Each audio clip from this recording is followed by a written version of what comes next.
Hey guys, welcome back to Sierra Typology. I've got something special for you guys as always. And honestly, like a lot of you guys might not know who this guy is. This is Rob Bell. If you haven't been running or swimming in evangelical circles, like you may have no clue who this guy this guy is. This is not posthumous. This guy is still alive, unfortunately. Um, and this isn't necessarily like a hate typing, but there's something about this guy that I just find so cringe. And I was talking to Callie from my server about this. She brought him up recently, and he's been brought up many times in different typology servers that I'm in. Um, is it too close to home? And I would say, first of all, like, just kidding, just kidding. Um, but yeah, this is like, we're going to show you kind of like the dark side of positivity in your Enneagram typing. And I do think this guy is a triple positive, triple posy. I don't think he's a core nine. He doesn't seem like a withdrawn type to me.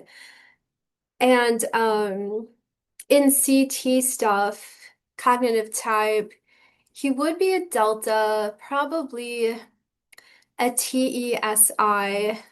Though I haven't looked super closely, but and you can see from pictures like he's got his arms crossed, but like he's still like very, very open, obviously very positive. And when he was really popular, like 15 or so years ago, he got a lot of criticism for like being like this hipster, this like the cool pastor, which is kind of cringe to begin with. Though he definitely has this like kind of squirrely, nerdy, uniquely delta. Delta is a quadra, so in CT, delta would be like the NE-SI axis and then FI with TE.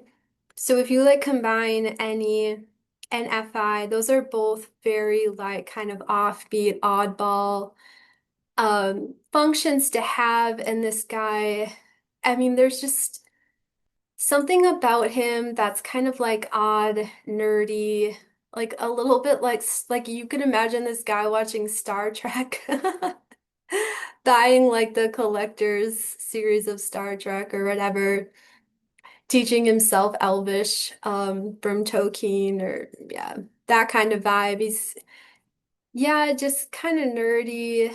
Um, almost like he's trying too hard.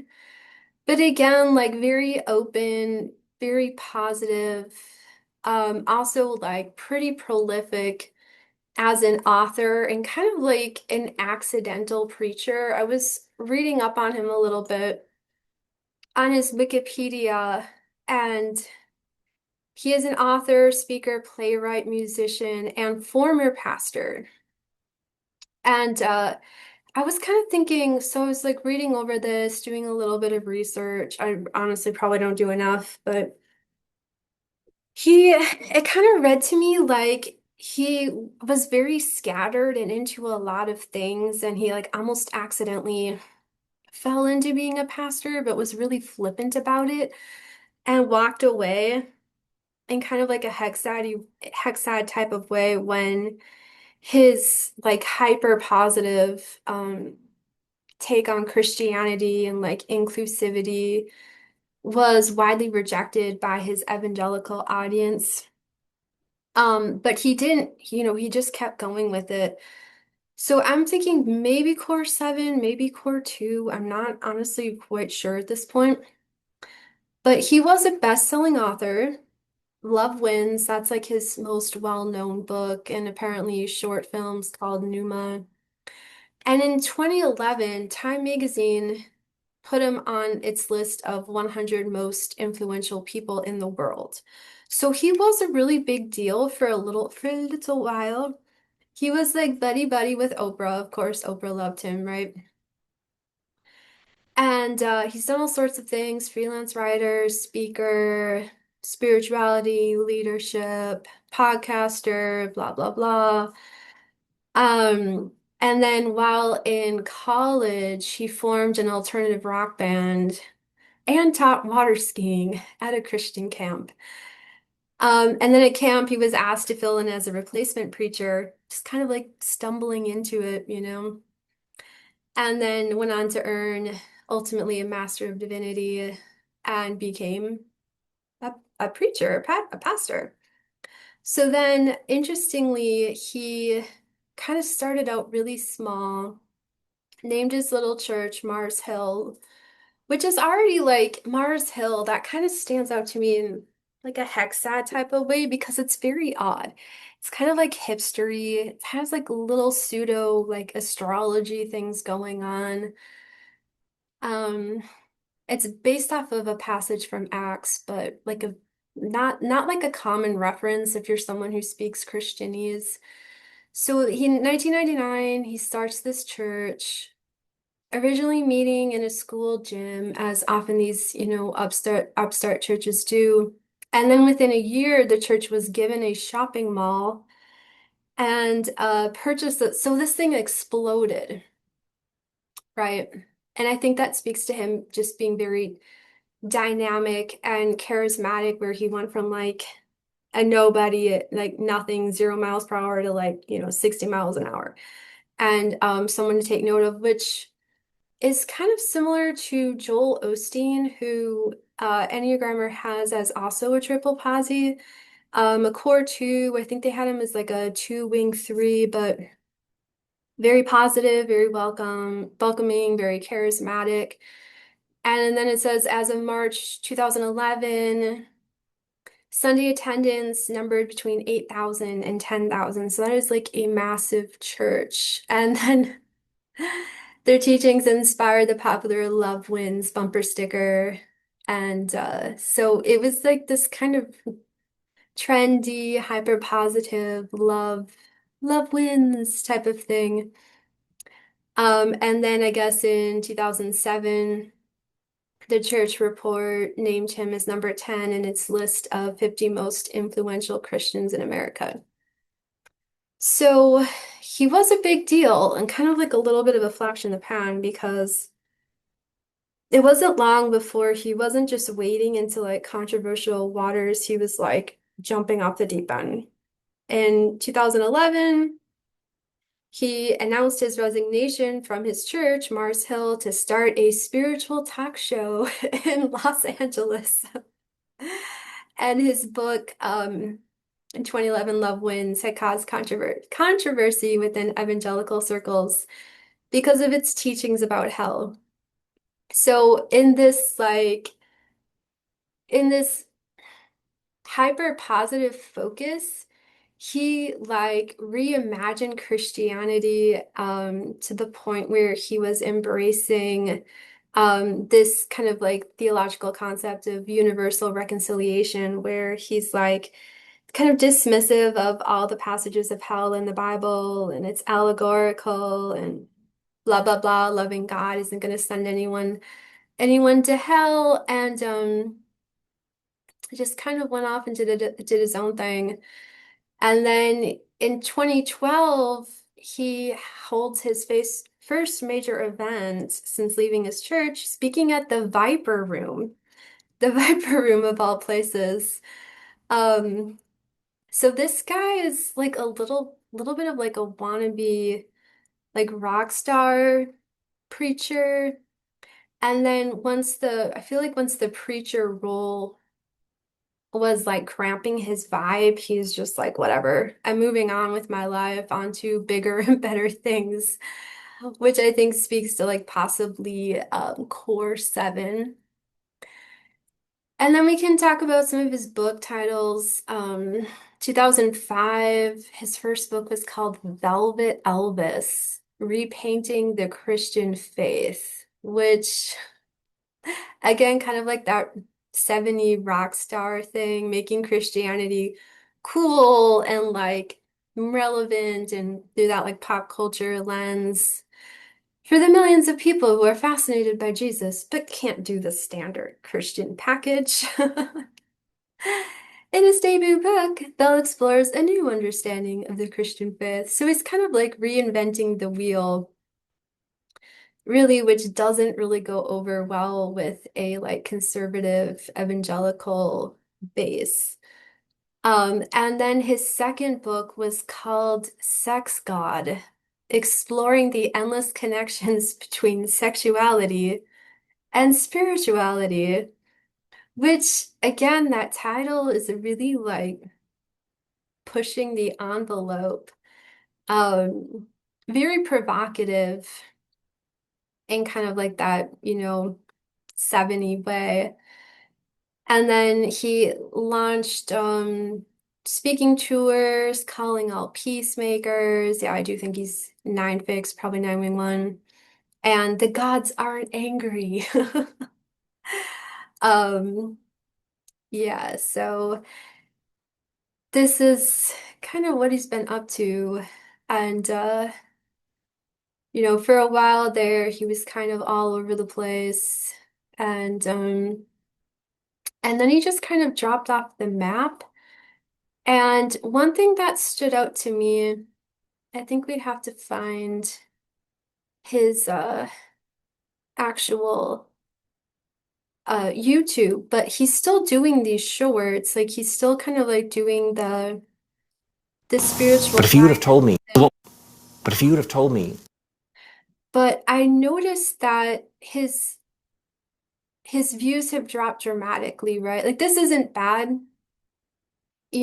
averaging about maybe 1.5 views, but this guy was, on the radar enough to be, named listed on like Time's most influential list and guest starring with Oprah. And his audience has really, really shrunk dramatically since then, but he hasn't really changed what he's doing. He's just kind of like leaned into it more, which I think speaks to double hexad and rejection in heart, where like his self-image of himself as someone who's like kind and open-minded and loving, emphasizing like the love and inclusivity aspects of how he's viewing Christianity over like how he's been like wildly perceived and criticized by pop culture. He's just rejecting all that criticism and like doubling down on what he's doing. So we'll just check one of these out because why not? this work I've been doing involved separating babies from bathwater. That what about this is good and is necessary and helps us expand and move forward, and what about this needs to be left behind? It's actually destructive and it is inhibiting human flourishing here on earth. And the nature of this work I'd been doing, there was this parsing of this over here, and there is a weight to that, and I loved it, but I was coming to the end of it. Because sometimes that's what happens, you come to the end of something. This work Okay, so like a lot of what I get from, I've watched a few of these shorts and it's very like 9/7 soupy. It's like I feel like he believes what he's saying, but I have no clue. I have no clue what this guy is talking about. It's just like kind of like this spiritual mumble jumbo word salad that I think a lot of people who are really heavy on like 9/7, probably two to an extent. Just this focus on all the positivity and kind of like putting this weird woo spin on things. You just kind of get lost in it. But if you would have told me, out of our 52 years on planet Earth together, all the things I went through with my father, the good, the bad, the awkward, the wonderful, all of it. If you'd have told me that the enduring image, when I think of him, the image is of him floating, literally floating in this rowboat, just holding an apple, laughing, there's a new happy Buddha on the scene, and it's my father. That's the image, that like the photo that my soul took the picture of. Yeah, I did not see that coming. I did not see that coming. Yeah, in many ways, I'm still the son of a judge, but like more the son of a judge than ever. But if you would have told me, Again, it's like, what is he talking about? His father floating over a canoe, eating an apple. It's like, and you think you get the impression he's like sharing these kind of like to him profound spiritual insights, but you're just like, what? But anyways, I thought we could look at an interview he did with Oprah from 11 years ago.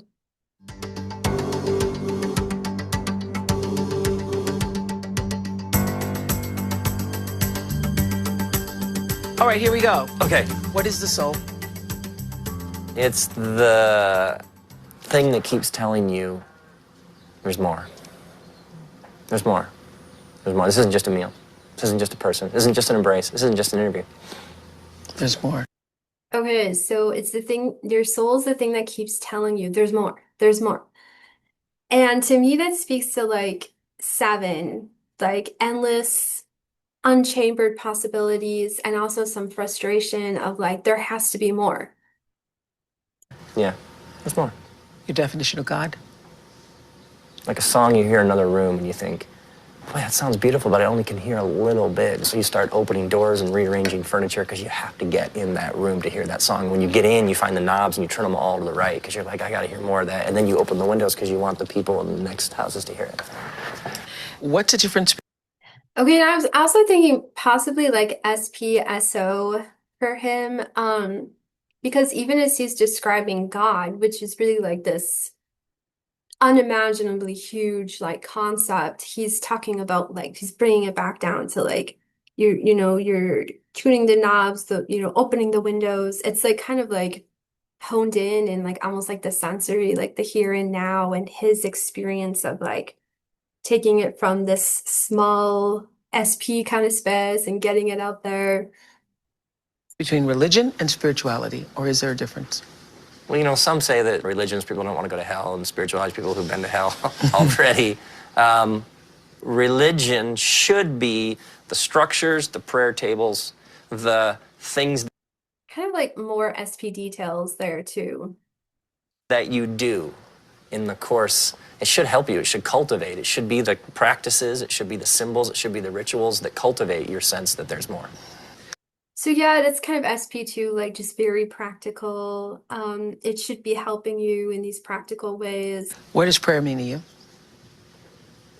Prayer to me is usually one word, which is yes. Yes. Again, like what does that even mean? Prayer is one word, that's yes. Bro, what? I'm open. What's next? That's what it is. And there's something about him that's so like earnest. And I think this is speaking to like a strong presence of two wing three in his image center. Like he's what he's communicating is like really just like earnestness and sincerity. And also it's like this two kind of push and invasiveness. Like Oprah is kind of a formidable figure. I would find her pretty intimidating, but he is like she's leaning back, she's very regal and composed, and he's like aggressively leaning into her space. So I would have to say I'm kind of feeling like I do think he's nine fix, but I think it's probably last. What is the lesson? It's Look at him, like she's kind of leaned back and and he's like zoned in on her like a hawk. He's dialed in on her in that like two-ish way. taken you the longest to learn. That there's nothing to prove. Because you're young and you start out and you're like, ta-da. Look at me. I can work harder. I can work faster. I'm smarter. Look at me. Respect. Everybody understand what I'm. And then later you realize, oh, there's nothing to prove anymore. All that's left to do is enjoy. Okay, so like kind of more 70 like but also I think like you could argue that's rejection and heart center because and also the positive influence because he's like, oh, there's nothing left to prove. I'm just gonna enjoy. What do you think happens when we die? I think there's a ton of, oh, because there's all these people that have gone before you. And some people say, well, then you meet God. I think, yeah, but I never met my grandpa on my dad's side. So actually, when I think of like dying, I think of I'll get to meet Preston. That's actually what I think of first. So again, it seems kind of SP like focused in like he's more excited to meet this grandpa that he's never met than he is to like meet God, you know, the originator of all the mystery and creation and everything. But it also shows that like kind of 2, 3 space of like the emphasis, the sheer emphasis on those interpersonal relationships and also like, you know, not being SO blind, but probably being SX blind. I don't think of sort of gold and a throne. Like he's like, he's so theatrical. Big presence. He's pretty assertive. Obviously positive. So that's why I'm seeing core 7. I mean, like, not many people are gonna like sit down with Oprah and kind of like just, you know what I'm saying? And like a hello, Rob, well done. You're strange, but I like you anyway. I don't think of that. I think of like my grandpa that I never met. To be honest. And like heritage and family bloodline. All of them who came before you? Yeah, I somehow think of flesh and blood. I think of like You think you're going to see them? people I've heard about. I do, And will actually. they be in flesh and SPSO, pretty sure. blood? Maybe at some point we're known for our essence and whatever that looks like or feels like. What do you know for sure?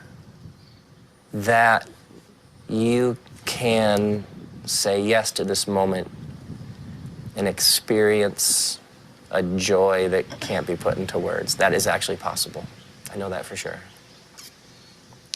The world needs, finish that sentence. The world needs. All of us to wake up. I believe. Wait, wake up to what? What are we talking about here, Rob? That we're gonna be fine. We're gonna be fine. 9. 9 picks. I really do. That he is selling it. He like his face, it's like contorted to like show how sincere he is. He's so sincere. We're gonna be fine, Oprah. Heaven is. Here and now and then and there and at hand and among us and upon us. Again, like this is like kind of like 9, 7 word soup, like heaven is everything. It's here, it's there, it's It's like okay, but that's not it sounds kind of good, I guess, but it's not actually helpful. And available and real. God is. Oh, love. Of course, God is love. Stick to that one. God is love. Yeah. My favorite thing to do on Sunday morning is My 13-year-old son and I will often go surfing. And we'll be sitting in the water. And it's quiet. And sometimes a dolphin will go by Or SPSO. and we'll talk. And it's perfect. Perfect. Yeah. Okay, so and you can see this guy's like bursting with positivity. And um gosh, okay. So I thought we could check out. So I thought this was funny. This guy being a huge like pop culture in within Christian circles phenomena. Of course there's gonna be, you know, haters. And someone actually made a whole documentary about him called The Heretic. So I thought we could watch the preview. Somewhere along the way, the Jesus movement got hijacked. Rob Bell has been raising a lot of eyebrows lately for his evolving views about Christianity and the Bible. Some evangelicals are calling it twisted scripture, also inspiring charges of heresy. And it's my honor to welcome to the show live in studio, Rob Bell, everybody. Rob Bell! The religions have failed. So we are going through a revolution because these great traditions have to be expanded. I believe the man is a false teacher. I believe he's a heretic. He is a paradigm. So these great traditions have to be expanded. And that, again, to me is speaking to seven influence. Shifter more than he realizes. Men like Rob Bell, they claim to be working of God. He wants to dull the voice of God. Women's rights, LGBT, minorities, love of our Muslim neighbors. If those aren't all basics, you're done. Rob Bell should fear God because he's a liar and he's a heretic. What's my first favorite book? The Bible. Lots of people grew up in churches that had an American flag on the stage. The flag and the Bible were like holding hands. This country was built by Christian people who believed in the Word of God. You know, I'm leading with the evangelicals. I'm a good Christian. The Bible has caused so much damage. In many ways, it's often been an agent of drag. The Bible has caused so much damage. That's actually like a crazy bold statement from someone who is a minister, pastor, whatever you want to call it. I think it speaks again to like this pretty bold hexad influence. But you also see the elements of like Jewish superego where very people focused, especially with that 9 fix, where he has this, he's drawing a line in the sand with inclusivity and very like pro people, very empathetic, like we don't want to exclude anyone. And I think that's really, it's commonly how the superego influence of 2 is going to show up. And it's a little bit different from like say 6 or 1, where like 1 is kind of like presenting themselves as this authoritative, the source of truth. And then 6 is doing superego from the head center. And if he was a core 6, he probably never would have, been so controversial, pushing back against pretty established theology. Writing everything backwards. This system that we're a part of is totally unprecedented in the history of the universe. So there is a chance, as a citizen of the most powerful military machine the world has ever seen, there's a chance you might miss some of its central themes. Well, if you think about the religion that's arisen in Jesus' name, it is anti what Jesus was talking about. I think Rob struck a chord with a lot of people like me who lost their faith, and then, as Rob so perfectly puts, we still felt an ache. What is the point of any of this? He's challenging a status quo that Oh wait, that's Elizabeth, the 2 I just typed. Didn't know that was going to be in there. is profoundly But it's not surprising at all she's endorsing him. invested in its conservative ideals. The questions that we are asking about power, violence, mental health. How do you forgive people who have wronged you? People have been wrestling with this and asking these questions for thousands of years. What kept happening is when I kept going into the Jesus teachings, it took me beyond a religion to what does it mean to be human. And I actually think Jesus would be absolutely mortified that somebody started a religion in his name.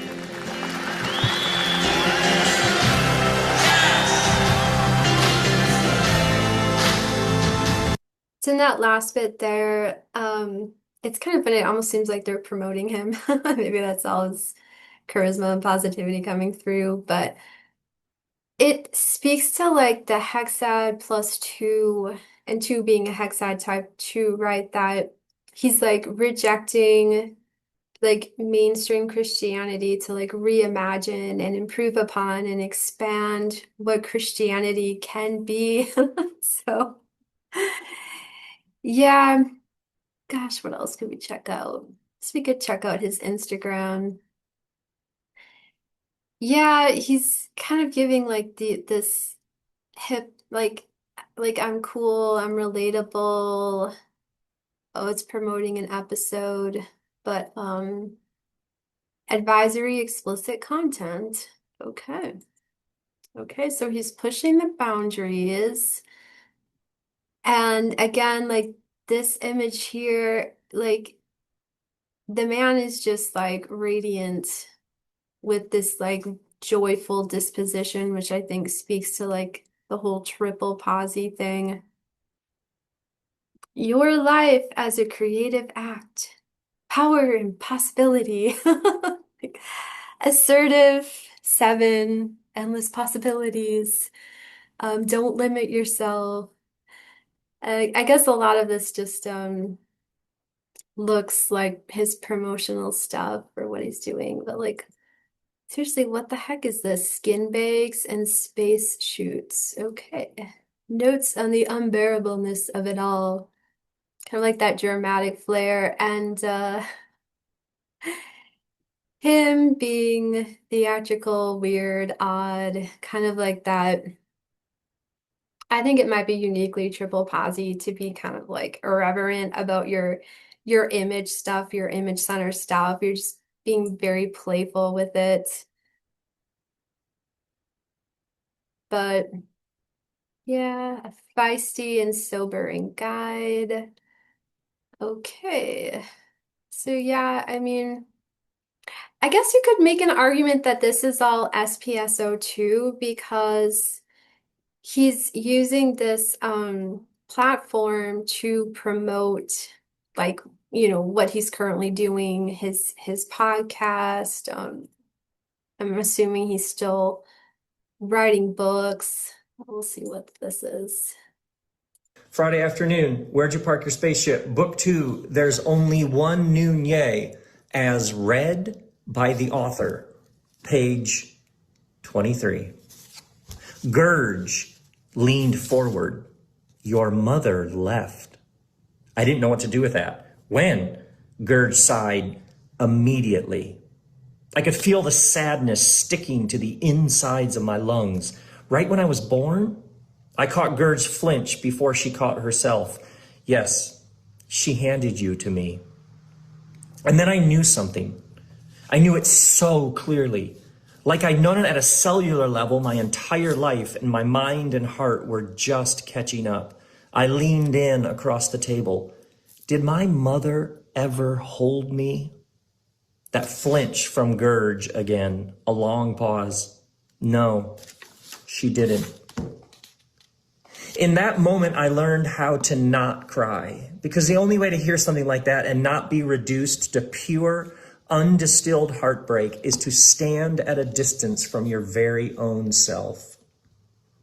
I may have been way too much of a child for that moment. I had more questions. Why did she leave? Okay. So it's like it's very theatrical. There's a lot of like those SP details that he's giving. Like a lot of writers are SP doms because I think like it's necessary to like give the context and like paint the picture, but there's something about him that's like undeniably like nerdy, very head type. So I'm leaning like 7 wing 6 for him because he does, I mean, that's my only good argument, really. I'm sure there's more, but very, very nerdy. Again, like theatrical. Oh, look, it's Elizabeth Gilbert again. Okay. Okay, so there was one video I wanted to check out. I mean, in one of your recent podcasts, you mentioned that you had this like paranormal experience with seeing 7, 7, 9. In Jesus. And Oh yeah, having Jesus the conversation. Christ. He Like showed last up. name the Christ. No, yeah, because a lot of my work over the years was in the Jesus tradition. So it was like, what does it mean to turn the other cheek? Oh, that's actually about nonviolence, and nonviolence works in a particular way. But I kept having these very like surreal guerrilla theater performance art, almost like a fugue state trance, where Jesus the Christ was like, "Hey, you've been telling my stories for a long time." Almost like, "Good job, but it's getting awkward." He's like, but you have like, clearly you've been sitting at your desk every day, all day for a number of months now. Clearly you have.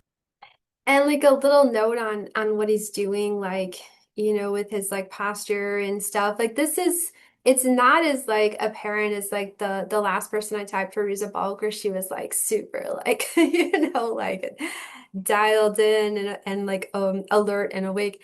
But he's doing something similar to that. Like he's very like shifty and not cagey, because I think cagey is like a good description of like the 6 wing 5 space, but like very active mentally. You can tell like his thoughts are probably always buzzing. Stories to tell. So he's funny, so is what you're saying. He's like 10 steps ahead funny. Super direct and straightforward, and also totally in on the joke and absurd. There's like a psychedelic dimension. Okay, so he's describing God as funny and absurd. But then there's also this like unflinching, you're fine. You're fine. And this is his impression of God, and you can see this is so stereotypical. I'm sorry, guys, but you're fine. It's the nine influence, and I think that you really can intuit a lot about a person's type versus the way that they may envision God or relate to God, or even like the counterphobic, like attacking God, like is that something Dawkins? Is it Christopher Dawkins or something? He came up recently in my server, and I thought it was funny because like he's like, he made it his whole personality to be like attacking God, and God isn't great, or God is dead, or whatever his thing was. And like very head typey, but more from that like counterphobic type of way. And this guy's just totally remaking God in his own image. Like God is absurd, God is funny, God is weird, God is eclectic. You're fine, like you even think about like the explosion of therapy in the past few years, which is great. People getting therapy, and so-and-so's getting therapy, and so-and-so's getting therapy. It's wonderful. People are going into their histories and going into the thing behind the thing and all that. But there's also, ever so subtly, can be you're broken and you need fixing. And it can almost become an identity. I'm in therapy, I'm broken and I need fixing. Which can be beautiful and liberating and healing and finding your truer self. It can all like very 2-9 buzzwords. Also become a story and identity, another clinging and grasping. Yes. That if I could just get another insight, then. So yeah, there was something about Jesus the Christ who was like, "Hey, do you want to be done?"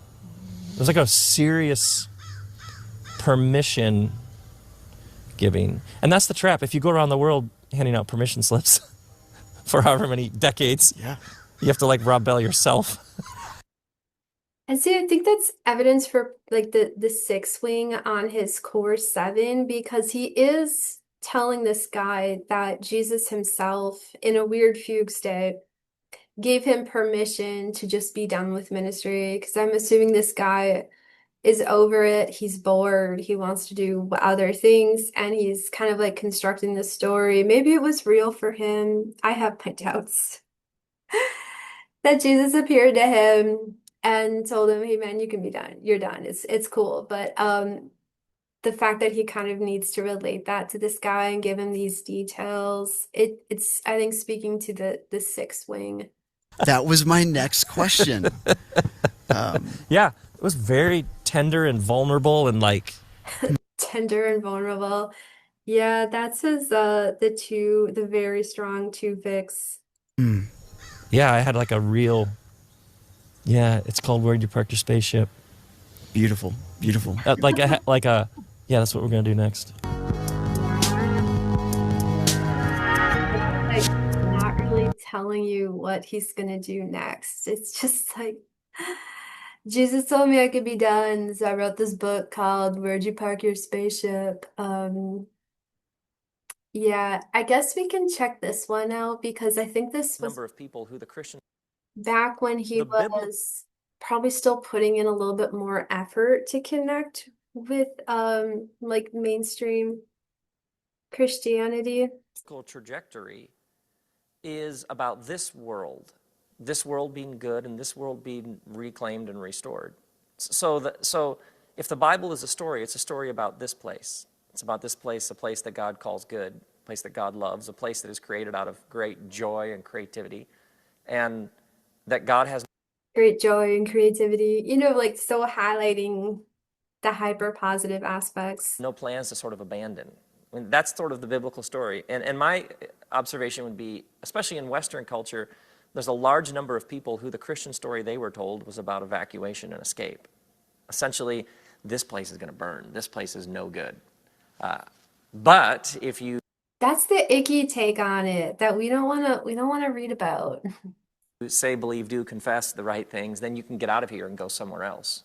Which instantly, the sort of theology of evacuation, now you've got to come up with images for that other place. So hence clouds and white robes and people singing with perfect clairol hair and, you know, perfect pitch. Like instantly you're just sort of making up stuff. But the Jesus movement comes out of this Jewish rabbi who comes from a very Jewish world that always talked about olam haba, the age to come. So there is this age, and then there is the age to come. And there was this great hope that justice would be served and shalom would be restored and they would train for war no more. Thinking about heaven grounds it in this world, and then things like justice. SP, lots of SP. And caring for the poor and compassion and issues of injustice, the sex trade or the exploitation of those who are vulnerable.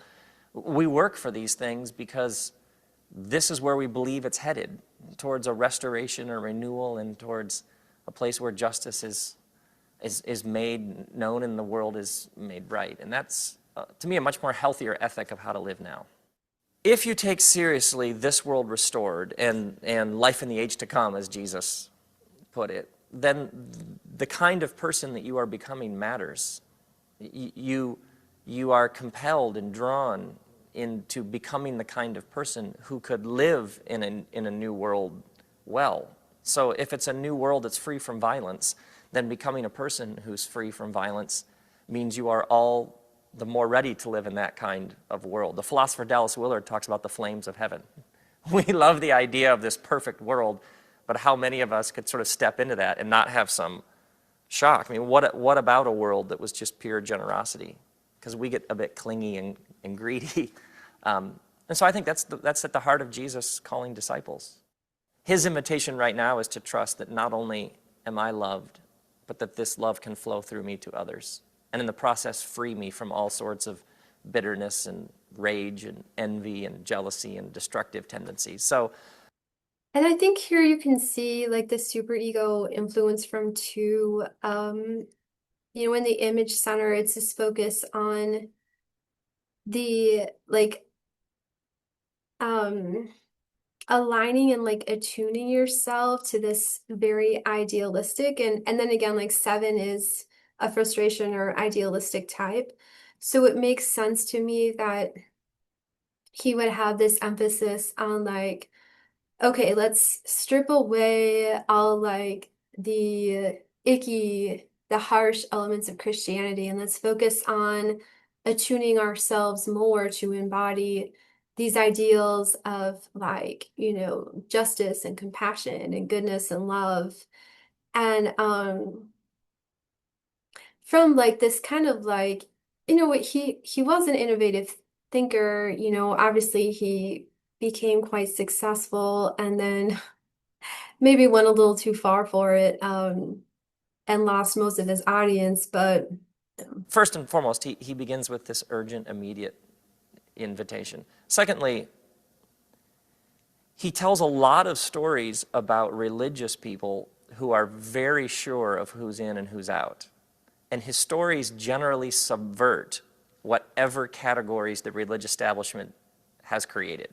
So in his day, there's this very, very hierarchical tax collectors over here, teachers of the law are over here, sinners and prostitutes are over here, and lepers are over here, Pharisees are over here. Like, they had a very strong sense of clean and unclean, in, out. And most of what he does and most of his stories are about flipping that around and saying, actually, the people who are convinced that they're in may, in fact, in some sense, be out, and the people who everybody who's in thinks are out may in some way be in. And he sort of turns the whole thing upside down. So that tells me we should be very careful about these sort of lasting judgments, because his impulse is always to say, wait. Nope, you can't do that. And then he says very mysterious things like he'll be lifted up and draw all people to himself. Well, what do you do with that? Or he says he has other sheep, or he speaks of a renewal of all things. He could have said a renewal of all good Christians. You know what I mean? He could have used lots of very specific sort of particular language, and instead he has this absolutely massive, wide, expansive embrace. And I'm okay with that. It makes Massive, wide, expansive embrace. Yeah, very 7-2 there.